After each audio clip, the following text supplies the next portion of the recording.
सुप्रभात। बाबा कहते हैं, मेरे प्यारे बच्चे, जो हुआ उसे भूल जाओ और जो मैं दे रहा हूँ उसे देखो। आगे बढ़ो, बार बार पुरानी बातों को याद करके दुखी मत हो और ना ही किसी से कहो। मैंने पहले भी बोला था, बार बार उन बातों को किसी से कहना भी ठीक नहीं है। लोग सुनते ज़रूर हैं, लेकिन बाद में उन्हीं बातों का मजाक भी बनाते हैं, तुम्हारे पीछे बातें भी चलती हैं। तो मत बोलो उनसे कोई भी बात, और किसी से अपने मन की बात जल्दी मत बोला करो।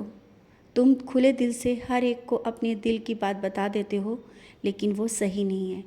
किसी काम को करने से पहले उसे कर लो, इसके बाद बताओ। अभी जो तुम काम करने की सोच रहे हो ना, उसे पूरा कर लो, क्योंकि जब काम नहीं हो पाता है तो उसमें भी तुम्हें भी अच्छा नहीं लगता है, लोगों की नज़रें तुम पर आ जाती हैं। तो अब जो काम करने की तुम सोच रहे हो ना, उसे समय पर करो और करने के बाद लोगों को दिखा दो, मैं तुम्हारे साथ खड़ा हूँ। जिस कार्य के लिए अभी सोच रहे हो ना, उसे सफलता अवश्य मिलेगी। बहुत हार मानी, बहुत हार मिली है, जिसके कारण अब तुम टूट गए हो और अब तुम कोई कार्य करने की सोचते भी नहीं हो, ना ही तुम सोच पा रहे हो कि ये कार्य सफल हो पाएगा या नहीं। लेकिन आज मैं तुमसे कह रहा हूँ, इस कार्य के साथ मैं हूँ और वो कार्य सफल होगा। अब तुम्हें वो सफलता की ऊंचाइयों तक मैं पहुँचाना चाहता हूँ, जहाँ तक अभी तुम्हारी सोच भी नहीं जा रही थी। तुम सोच भी नहीं पा रहे थे क्या ऐसा भी होगा। हाँ बच्चे, अवश्य होगा, सब कुछ हो सकता है, कुछ भी हो सकता है। तुम्हारा साईं तुम्हारे साथ है। तुम्हें वो मान और सम्मान दिलाऊंगा, शायद कभी तुम्हारे मन में विचार भी नहीं आया होगा। और जहाँ पर तुम्हारी जो भी लोगों ने बेइज्जती की थी, तुम्हारी हंसी उड़ाई थी, ये कुछ भी कहा था, कुछ दिन रुको, उसी जगह मैं तुम्हें मान सम्मान दिलाऊंगा और बहुत आगे तक ले जाऊंगा। तुम निश्चिंत रहो, तुम्हारी सफलता निश्चित है, बहुत कुछ अच्छा होगा। और सचरित पारायण की करने की सोचते तो हो, लेकिन कर नहीं पा रहे हो। पारायण करो, इस बार तुम्हारा पारायण अवश्य सफल होगा, क्योंकि 2 बार तुम्हारा पारायण असफल रहा, जिस कारण तुम निराश हो गए। और तुम इस निराशा के कारण अब सोचते हो कि कैसे तुम पारायण कर पाओगे। कर पाओगे, तुम अवश्य कर पाओगे। अब तुम सच्चरित का पारायण करो और जो रुकावटें हैं ना, वो पारायण करने के बाद अवश्य दूर हो गई। हाँ, एक बात और है, जहाँ तुम जाने की सोच रहे हो ना, क्यों इतना सोच विचार कर रहे हो, अवश्य जाओ। क्योंकि कुछ रिश्ते हैं जो आने जाने से भी बढ़ जाते हैं और दूरी से दूरियां बढ़ती जाती हैं। कुछ दिनों से तुमने अपनी व्यस्तता के कारण दूरियां बढ़ा ली हैं। अपनी इस व्यस्त समय में थोड़ा सा समय अपने परिवार को दो, अपनों को दो, जो तुम्हारा समय चाहते हैं और तुमसे कुछ नहीं चाहते हैं। उनके साथ समय बिताओ और जहाँ जाना है जाओ।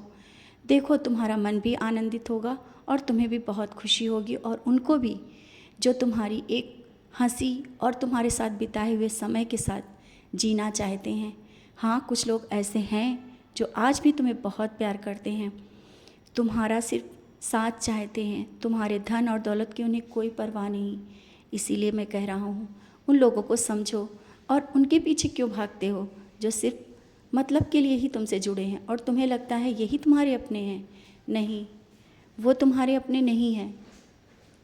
समय की कीमत को समझो और अपनों को समझने की कोशिश करो। भले ही कभी कभी खून के रिश्ते वो ना हो, लेकिन वो खून से रिश्ते से बढ़ के हो जाते हैं। जो तुम्हारा अच्छा सोचे, जो तुम्हारे लिए अपना हो, जो तुम्हारे बारे में सोचे, वही तुम्हारा अपना होता है। और वही रिश्ते मैं तुम्हारे करीब लाऊंगा जो तुम्हारे लिए अच्छा है और तुम्हारे लिए आगे के लिए भी बहुत अच्छा होगा। समय बदल रहा है, समय बहुत जल्दी बदलता चला जा रहा है। और देख लेना, एक दिन इस समय को याद करके सोचोगे कि कैसा समय तुम्हारे साथ वो बीता।